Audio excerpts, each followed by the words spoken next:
Local farm broadcaster Jared White covers the local agriculture news you need to know. Hear his reports by downloading the free WHOW mobile app.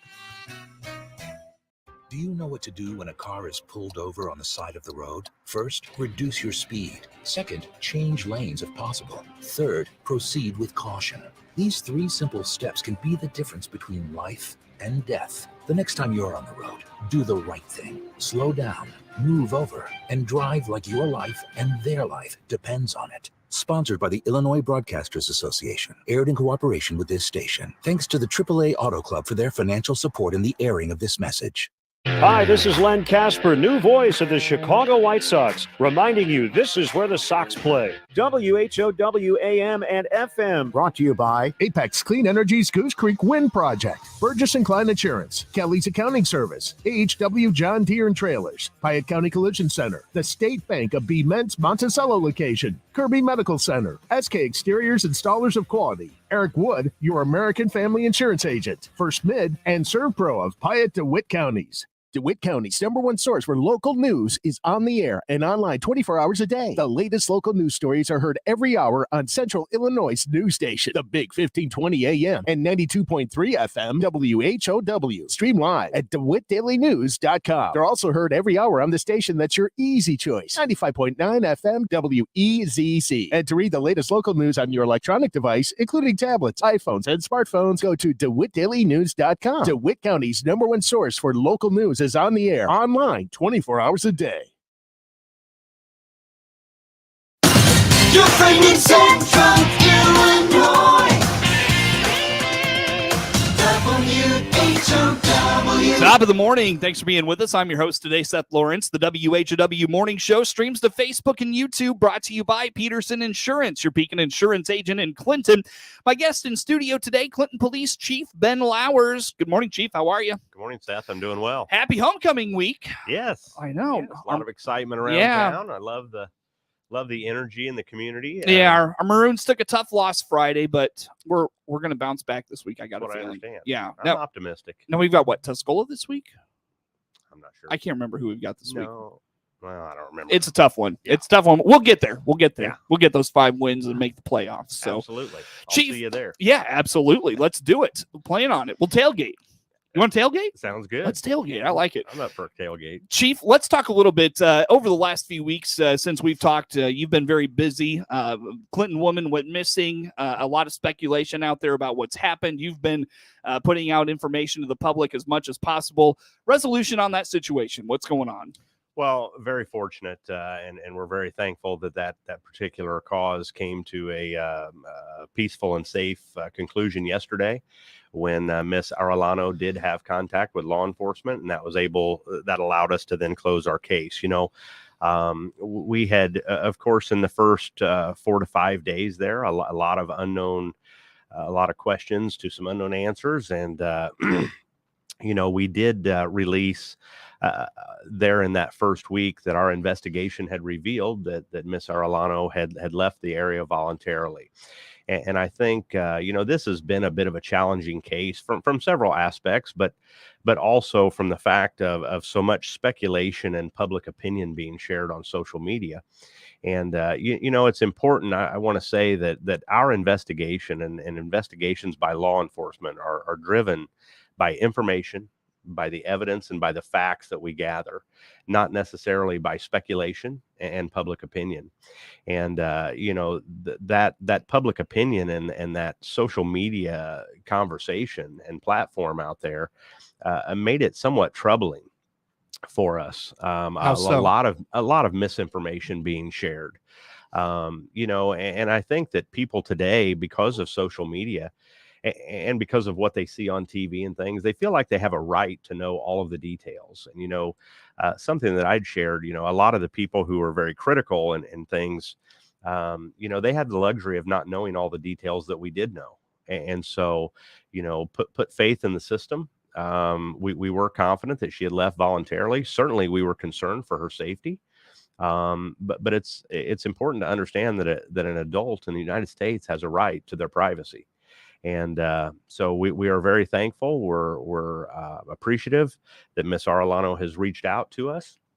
And quite frankly, as I said 2 weeks ago, our investigation from that point forward had to balance the necessity for public safety and her safety, but also the respect to an individual's right to privacy. And that's where we have concluded, And where does that line end? That right to privacy, but also the concern about her safety. Well, as quite frankly, as I had shared, a couple of weeks ago when we came to that conclusion, and again, that conclusion was based on information, facts, and evidence that we had gathered. As I said in our press releases, consider them vague to some degree, but they're directly to the point. Our investigation revealed that she left voluntarily, absent any evidence whatsoever of foul play or criminal misconduct. And so, I'm going to leave it at that. As I said in my press release yesterday, it's not open for release of further information. This is a private matter. She has a right to privacy, and that's where we're going to leave it. So, but anyways, it was a challenging case, obviously in a small community like this.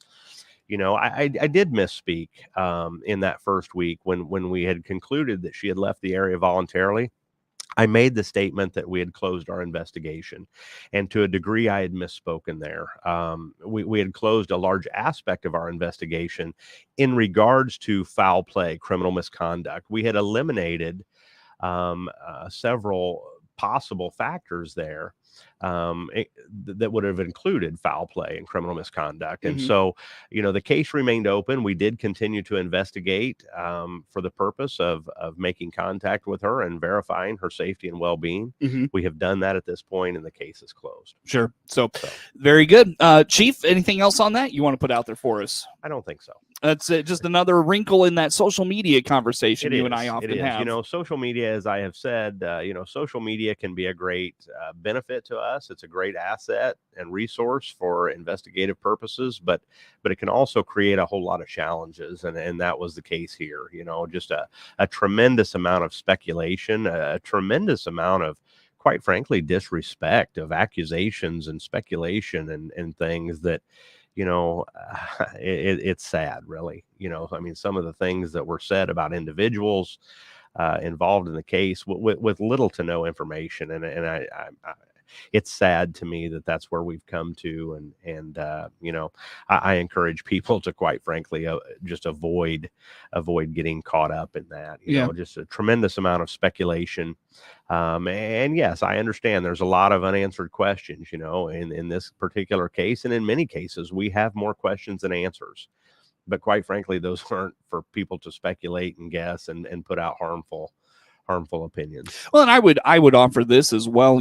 For every comment you see on social media that's of a disrespecting nature, of a speculative nature, questioning, your moral compass, I guess, for lack of a better term, there's probably 2, 3, 4 people that think the very opposite of what is out there, and you don't hear that, but that's out there. We see that in our line of work, in investigations. We see that in politics. We see that in every aspect of our society today. If you want to find someone that follows your same opinion, no matter how far out, you can find it on the internet.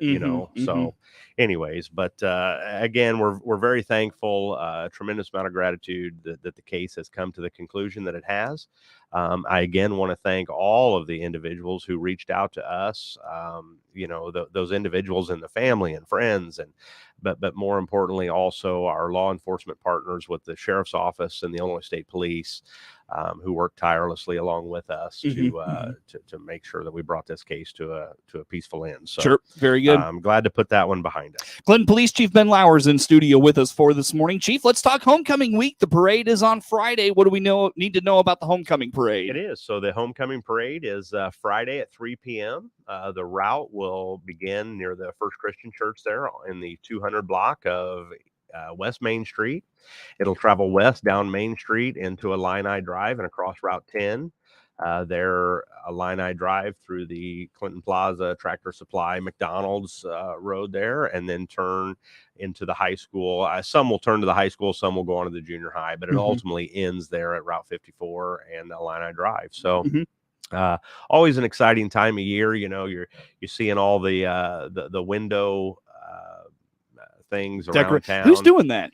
I'm not sure who's responsible for it. It's great but, stuff. Yeah. Yeah, it is. It is. A lot of the businesses have participated in that, and a lot of good, lot of good advertisement for the businesses, but also support for our school and our football team going into homecoming week. So exciting time for all of the high school, obviously, but also those folks that come back and visit. I always enjoy homecoming week and running into a few former classmates that I don't see on a regular basis. So it's exciting time. So 3 p.m. I believe the street will be closed off. I believe from 2:30 it begins line up.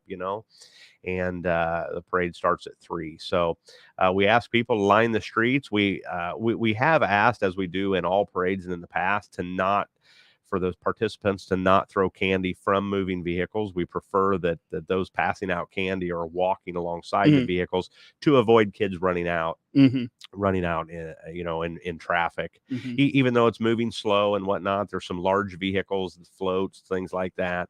We would prefer that candy be distributed from walkers rather than from moving vehicles, so that we don't have a situation where kids are running out in front of possibly a moving vehicle. Sure. Anyways, and then I believe the football game then Friday night. I believe their dance then is on Saturday. So it's an exciting week for the high school. I know having a teacher in my home, it's Spirit Week and all the different themes each day. So it's an exciting week for the high school. Absolutely. Then the football game, Central A&M is the opponent this week. So yeah, hopefully we get a dub and back to 500, I believe. Absolutely. So there we go. Anything else on homecoming, Chief? Nothing else on homecoming. We look forward to everybody coming out Friday. Love to see a great crowd. We always do, but get there early, get your spot. All right.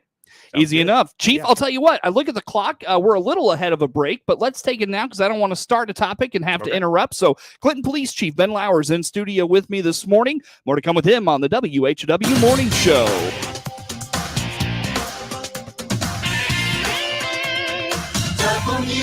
WHOW. Let's check the opening numbers now at the Chicago Board of Trade on this Wednesday. I'm Jim Taylor for the RFD Radio Network. Corn starting the day lower, beans mostly higher, and wheat starting lower. September corn 709 down 3 1/4. December corn down 3 3/4, 689. March corn starting the day 693 1/2. That's down 3 3/4. November beans 1484 1/2, up 5 3/4. January beans up a nickel, 1489. March beans underway at 1488 3/4, up 5 1/2. September wheat 842 3/4, up 1 1/2. December wheat down 6 1/4, 854 1/4. March wheat 870 3/4. That's down 6. September bean meal down 10.80, 462.10, and September bean oil 71.96, up 4 cents. I'm Jim Taylor. When you're shopping for a different car or truck, we don't expect you to come in knowing exactly what you want. That's our job. This is Scott Baum from Baum Chevrolet Buick in Clinton. Our staff is trained to ask questions, listen, and help you find the right vehicle that fits your needs, whether you need 3 rows of seats or something sporty to zip around town with. We'll find the right transportation solution which checks all the right boxes just for you. BaumChevyBuick.com, right from the start. Clinton Save-A-Lot owner Dave Jackson here with a supply chain update. While we're working as best we can to keep our shelves stocked with the items you need and want every day, we're experiencing never-before-seen interruptions in product availability and delivery, both through Save-A-Lot and our direct suppliers. In most cases, they can't run their production lines due to the lack of workers, plus a shortage of truck drivers. Despite all that, we're working to keep the meat, produce, and other products you buy in stock and on our shelves every day. Your Clinton Save-A-Lot appreciates your business, and we hope to see you soon.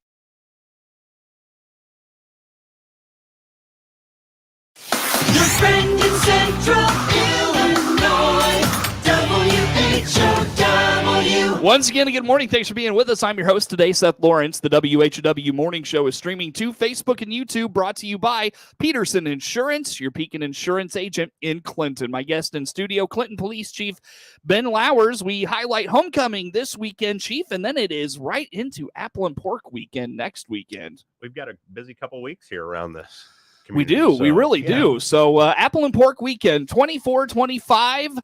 Around roughly 100,000 people going to be in Clinton those 2 days. Yes, absolutely. So, gotta ask you, what's the formula? How do you come up with this, Chief? Seth, you know better. You know I'm not sharing. I just wanted to see if I can get you to slip that once. I'm not going to slip. You know what? I might slip on something, but it's not going to be that. You know, Chief Reedy left that with me. Under very specific circumstances. That I mean, this is a coveted formula that we just can't share. All right, fair enough. Anyways, yes, next, not this weekend, but next weekend, the 24th and 25th. I believe it's the 53rd annual Apple and Pork Festival. Sounds right. It's a great weekend for our community, for all the civic organizations, and obviously for the museum and all that it entails. We get people from all over Central Illinois, all over the state, all over the country, actually come and visit our Apple and Pork Festival. So it's certainly a mainstay of the Clinton community. We look forward to it. Obviously those local understand it'll be the same street closures. Center Street from basically Johnson Street on up to Woodlawn Street, and Woodlawn from Center over to Madison. So, the festival grounds is one thing, and all the way up and down Center Street. And then, of course, out at the Antique Mall, the Country Junction complex out there, a lot going on there. Parking at the high school, bus transportation from the high school up to the square, just a lot going on, and when we talk about anywhere from 60 to 100,000 people visiting a community of 7,500, obviously that creates some challenges for us, mostly just traffic, traffic congestion. Those who have been around for years and understand that, know to avoid it, know how to avoid it, they prepare for it. But we just ask you to be patient. We're obviously going to have a tremendous amount of traffic, a tremendous amount of parking up and down Business 51 and through the residential areas out there. So, a tremendous amount of increased traffic. Knock on wood, we typically have very few problems related to the Apple and Pork Festival other than traffic. We'll have the assistance again of the Sheriff's Office and the Illinois State Police with some traffic control around town and out on 54, assisting pedestrian traffic from the high school across to the Antique Mall grounds.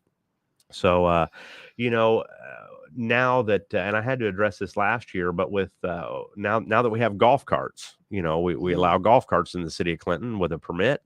However, those golf carts are still not allowed in areas as it pertains to the Apple and Pork.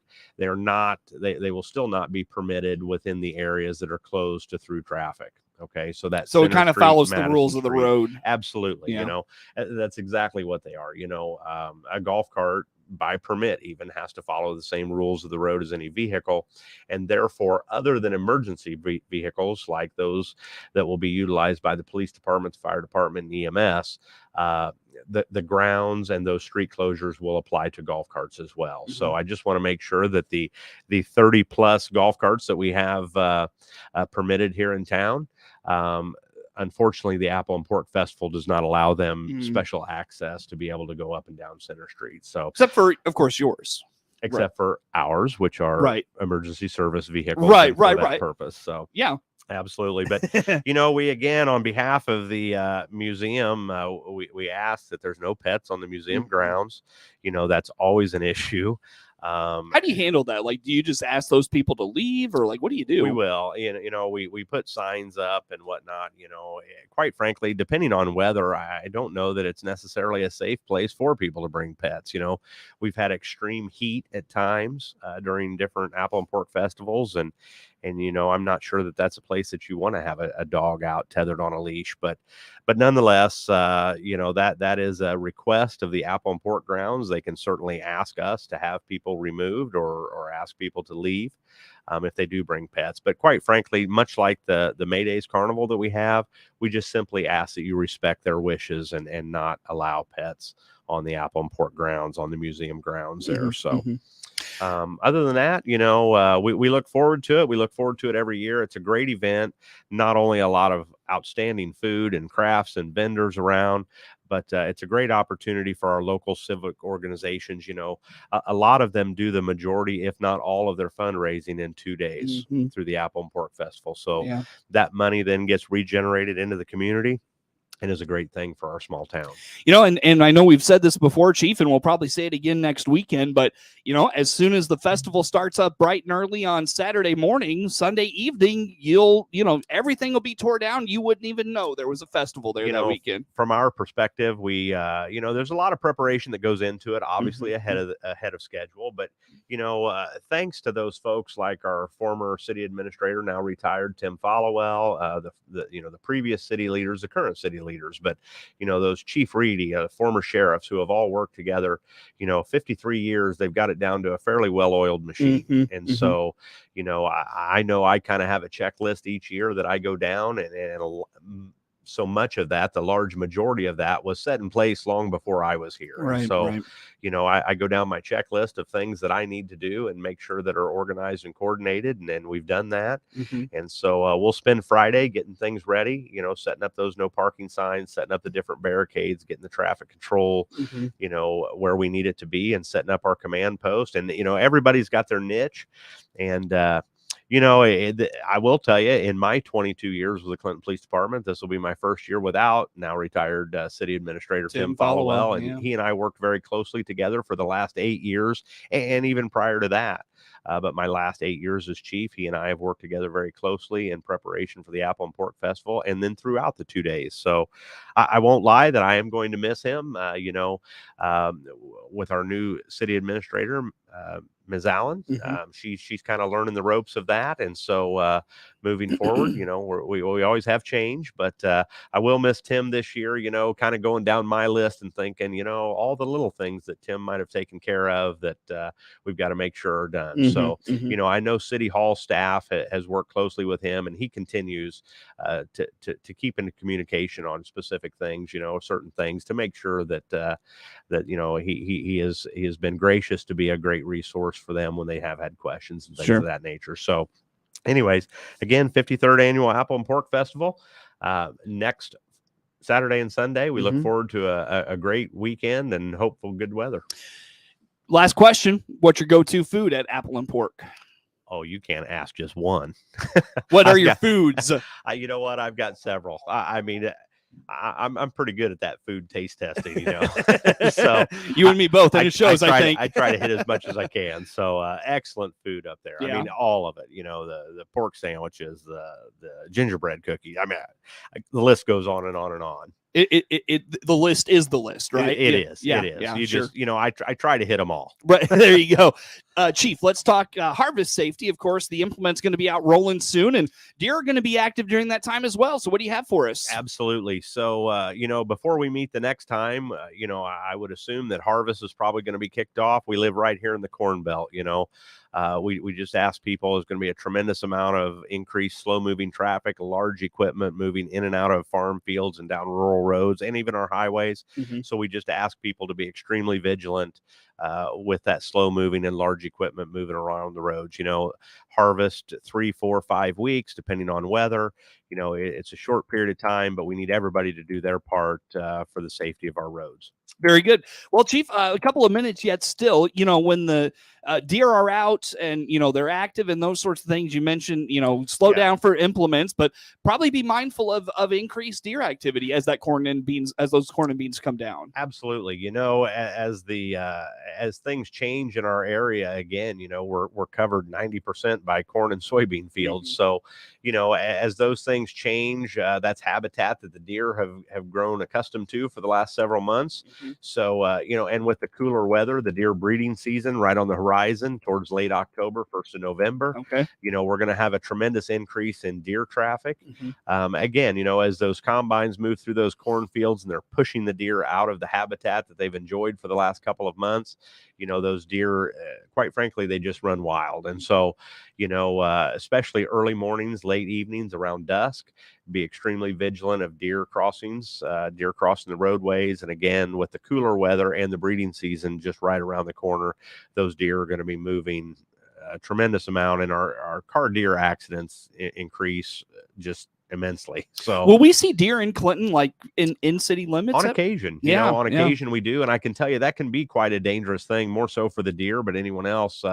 We have had limited number of situations where a deer finds itself in town and they quite frankly become very disoriented and excited. We've had them run through glass windows of businesses and things like that. So, respect their space if that would occur, but especially be extremely vigilant when out there on the roadways. Chief, always good to talk to you, sir. Thanks for making time for us. Clinton Police Chief Ben Lowers in studio. Network News is next. WHOW. The Big 1520 WHOW